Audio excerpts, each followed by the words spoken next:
ವೀಕ್ಷಕರೇ, ನಮ್ಮ ಸೌತ್ ಸಿನಿಮಾಗಳು ಉತ್ತರ ಭಾರತದಲ್ಲೂ ಕೂಡ ಮೆಚ್ಚುಗೆಯನ್ನು ಪಡಿತಾ ಇರುವಂತಹ ಈ ಒಂದು ಸಮಯದಲ್ಲಿ ನಿನ್ನೆಯಿಂದ ಹೊಸ ವಿವಾದ ಸೃಷ್ಟಿಯಾಗಿದೆ. ಸುದೀಪ್ ರವರು ಯಾವುದೋ ಒಂದು ಕಾರ್ಯಕ್ರಮದಲ್ಲಿ ಮಾತನಾಡ್ತಾ ಆ ಮಾತಿನ ಮಧ್ಯ ಹಿಂದಿ ರಾಷ್ಟ್ರ ಭಾಷೆ ಅಲ್ಲ ಅಂತ ಹೇಳಿದ್ರು. ಅದು ಸತ್ಯ ಕೂಡ ಹೌದು. ಆದ್ರೆ ಆ ಒಂದು ಹೇಳಿಕೆ ವೈರಲ್ ಆಗಿ ಹಿಂದಿ ಸಿನಿ ನಟರಾದಂತಹ ಅಜಯ್ ದೇವಗನ್ ಅದಕ್ಕೆ ಸಂಬಂಧಪಟ್ಟಂತೆ ಒಂದು ಟ್ವೀಟ್ ಮಾಡಿದ್ರು. ಹಿಂದಿ ರಾಷ್ಟ್ರ ಭಾಷೆ ಅಲ್ಲ ಅಂದ್ಮೇಲೆ ನೀವ್ಯಾಕೆ ನಿಮ್ಮ ಮಾತೃಭಾಷೆ ಸಿನಿಮಾಗಳನ್ನ ಹಿಂದಿ ಭಾಷೆಯಲ್ಲಿ ಡಬ್ ಮಾಡಿ ಬಿಡುಗಡೆ ಮಾಡ್ತೀರಾ ಅಂತ ಕಿಚ್ಚ ಸುದೀಪ್ ಅವರ ಟ್ವೀಟ್ಗೆ ರೀಟ್ವೀಟ್ ಮಾಡಿದ್ರು. ಈ ಅಜಯ್ ದೇವಗನ್ ಈ ರೀತಿ ಹೇಳಿದೆ ತಡ ಇಡೀ ದಕ್ಷಿಣ ಭಾರತವೇ ಅವರ ವಿರುದ್ಧ ತಿರುಗಿಬಿದ್ದಿದೆ. ಅಷ್ಟಕ್ಕೂ ಯಾರು ಈ ಅಜಯ್ ದೇವಗನ್ ಎಂಬುದು ಅನೇಕರಲ್ಲಿ ಗೊಂದಲ ಕೂಡ ಇದೆ. ನೀವು ಹಿಂದಿ ಚಿತ್ರಗಳ ವೀಕ್ಷಕರಾಗಿದ್ರೆ ಈ ನಟನ್ ಬಗ್ಗೆ ಗೊತ್ತಿರುತ್ತೆ, ಅಥವಾ ನೀವು ಹಿಂದಿ ಸಿನಿಮಾಗಳನ್ನ ನೋಡದೆ ಹೋದ್ರೂ ಕೂಡ ವಿಮಲ್ ಜಾಹೀರಾತು ಬಂದಾಗಲಾದ್ರೂ ಈ ನಟ ನಿಮ್ಗೆಲ್ಲ ನೆನ್ಪಿಗೆ ಬರ್ತಾನೆ ಅಂತ ಹೇಳಬಹುದು. ಕಿಚ್ಚ ಸುದೀಪ್ ಅವರು ಮಾತಲ್ಲಿ ಏನಾದ್ರೂ ಎಡವುದ್ರ ಹಿಂದಿ ನಮ್ಮ ರಾಷ್ಟ್ರ ಭಾಷೆನ ಹಾಗಂತ ಕೋರ್ಟ್ ಏನಾದ್ರೂ ತಿಳಿಸಿದ್ಯಾ, ಸಂವಿಧಾನದಲ್ಲಿ ಏನಾದ್ರೂ ಹಾಗೆ ಉಲ್ಲೇಖ ಮಾಡಿದ್ಯಾ ಅಂತ ಕೇಳಿದ್ರೆ ಇದಕ್ಕೆ ಉತ್ತರ ಬಹು ಸ್ಪಷ್ಟವಾಗಿಯೇ ಸಿಗುತ್ತೆ. ಹಿಂದಿ ಈ ದೇಶದ ಒಂದು ಭಾಷೆ ಅಷ್ಟೇ ಹೊರತು ಅದು ಅಧಿಕೃತವಾಗಿ ರಾಷ್ಟ್ರ ಭಾಷೆ ಎಂಬ ಟೈಟಲ್ ಅನ್ನ ಪಡೆದಿಲ್ಲ. ವೀಕ್ಷಕರು, ನಮ್ಮ ದೇಶಕ್ಕೆ ಯಾವ ಬಗೆಯ ರಾಷ್ಟ್ರ ಭಾಷೆ ಅಥವಾ ರಾಷ್ಟ್ರೀಯ ಭಾಷೆ ಇಲ್ವೇ ಇಲ್ಲ. ಈ ಒಂದು ಸತ್ಯ ಈಗ ಓದ್ತಾ ಇರುವಂತಹ ಪ್ರಾಥಮಿಕ ಶಾಲಾ ವಿದ್ಯಾರ್ಥಿಗಳಿಗೂ ಗೊತ್ತಿರುವ ವಿಷಯನೇ. ಕೇಂದ್ರ ಸರ್ಕಾರನೇ ಈ ಬಗ್ಗೆ ದೃಢಪಡಿಸಿದೆ. ಈ ದೇಶದ ಮುಖ್ಯ ಕೇಂದ್ರ ಆಡಳಿತ ಭಾಷೆಗಳು ಹಿಂದಿ ಹಾಗೂ ಇಂಗ್ಲಿಷ್.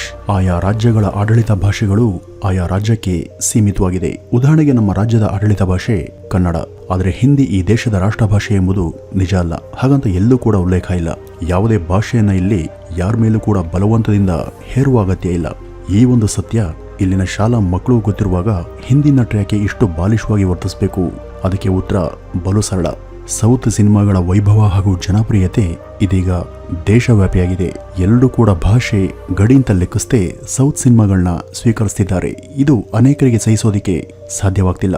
ಅದರ ಫಲವೇ ಇಂಥ ಅರ್ಥಹೀನ ಹೊಟ್ಟೆ ಉರಿಯ ಟ್ವೀಟ್ ಸರಣಿಗಳು. ಈ ನಟ ಅಜಯ್ ದೇವಗನ್ ಹೈಯೆಸ್ಟ್ ಪೇಯ್ಡ್ ಸಂಭಾವನೆ ಪಡೆಯುವಂತಹ ನಟ ಕೂಡ, ಅದಲ್ಲೇ ನಟಿಯಾದ ಕಾಜೋಲ್ರ ಪತ್ನಿ ಕೂಡ ಹೌದು. ವೀಕ್ಷಕರಿಗೆ ಹಾಗೆ ನೋಡಿದ್ರೆ ತನ್ನ ವೃತ್ತಿ ಜೀವನದ ಆರಂಭದಿಂದನೂ ಕೂಡ ದಕ್ಷಿಣ ಭಾರತದ ಸಿನಿಮಾಗಳನ್ನ ರಿಮೇಕ್ ಮಾಡಿಕೊಂಡೆ ಈ ಎತ್ತರಕ್ಕೆ ಬೆಳೆದಿರುವಂತಹ ನಟ ಅಜಯ್ ದೇವಗನ್ ಇವತ್ತು ಸೌತ್ ಸಿನಿಮಾಗಳ ಕಡೆಗೆ ಅಸಹನೆ ತೋರ್ತಿರೋದು ಎಷ್ಟು ಸರಿ? ಈತ ಬಾಲ ನಟನಾಗಿ ನಟಿಸಿದ ಮೊದಲ ಚಿತ್ರನೇ ತಮಿಳಿನ ರೀಮೇಕ್ ಸಿನಿಮಾ.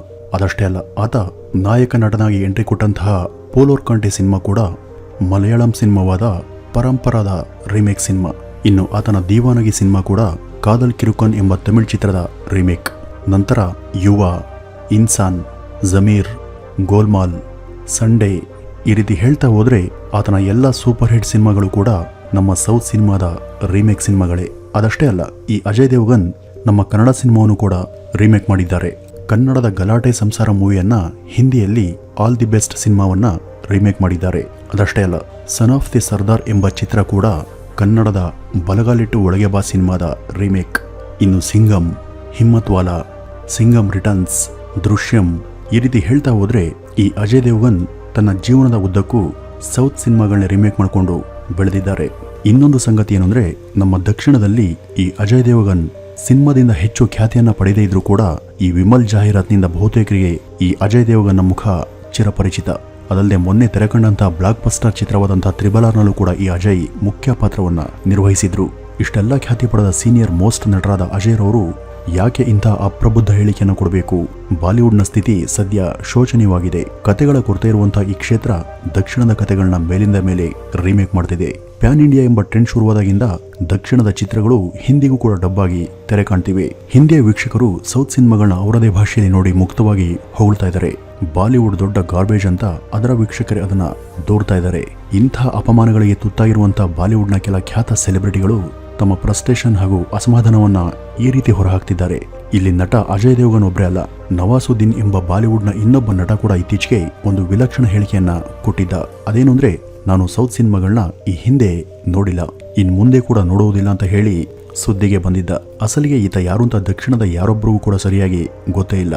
ಈತ ಬಾಲಿವುಡ್ನಲ್ಲಿ ಎಷ್ಟು ಜನಪ್ರಿಯ ನಟನೋ ಅದಕ್ಕಿಂತ ಹೆಚ್ಚಿಗೆ ಜನಪ್ರಿಯತೆ ಪಡೆದಂತಹ ಸೌತ್ನ ಅನೇಕ ನಟರು ಅಲ್ಲಿದ್ದಾರೆ.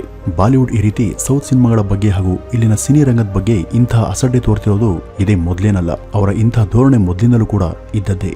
ಬಾಲಿವುಡ್ ಯಾವತ್ತೂ ಸೌತ್ ಸಿನಿ ರಂಗವನ್ನ ಉತ್ತೇಜನ ಮಾಡಿದ್ದು ಇಲ್ವೇ ಇಲ್ಲ. 1970-80ರ ದಶಕದಿಂದನೂ ಕೂಡ ಇದನ್ನು ನಾವು ಕಾಣಬಹುದು.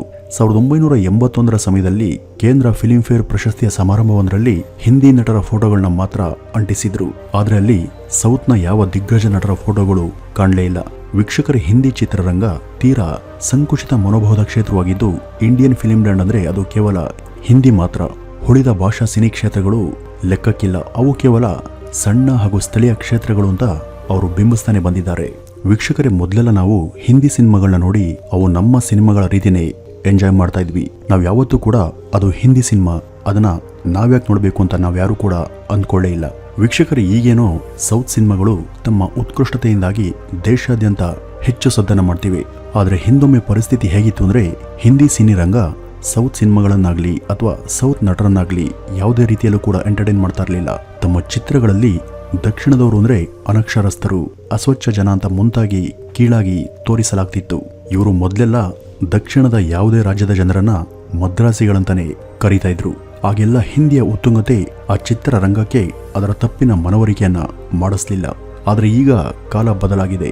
ಯಾವ ಸಿನಿ ರಂಗಗಳನ್ನ ಹಿಂದಿ ಮೊದಲಿಂದಲೂ ಕೂಡ ಕಡೆಗಣಿಸಿತ್ತು, ಇವತ್ತು ಅವೇ ಸಿನಿ ರಂಗಗಳು ದೇಶದ ಬಾಕ್ಸ್ ಆಫೀಸ್ ರೋಲ್ ಮಾಡ್ತಿವೆ. ಕಥೆಗಳು ಇಲ್ಲದ ಬಾಲಿವುಡ್ನಲ್ಲಿ ವಿಧಿ ಇಲ್ಲದೆ ದಕ್ಷಿಣದ ಚಿತ್ರಗಳ ದುಬಾಲನ್ನ ಬಿದ್ದಿದ್ದಾರೆ. ಸೌತ್ ಸಿನಿಮಾಗಳ ಪ್ರಸಿದ್ಧಿ ಇಲ್ಲಿ ಅನೇಕರ ಕಣ್ಣನ್ನು ಕುಗ್ತಿರೋದು ಬಹು ಸ್ಪಷ್ಟ ಸಂಗತಿ. ಅದರ ಪ್ರತಿಫಲನೆ ಅಜಯ್ ಹಾಗೂ ಈ ನವಾಸ್ತರದ ನಟರೆ ಅರ್ಥಹೀನ ಹೇಳಿಕೆಗಳನ್ನ ಕೊಡ್ತಿರೋದು.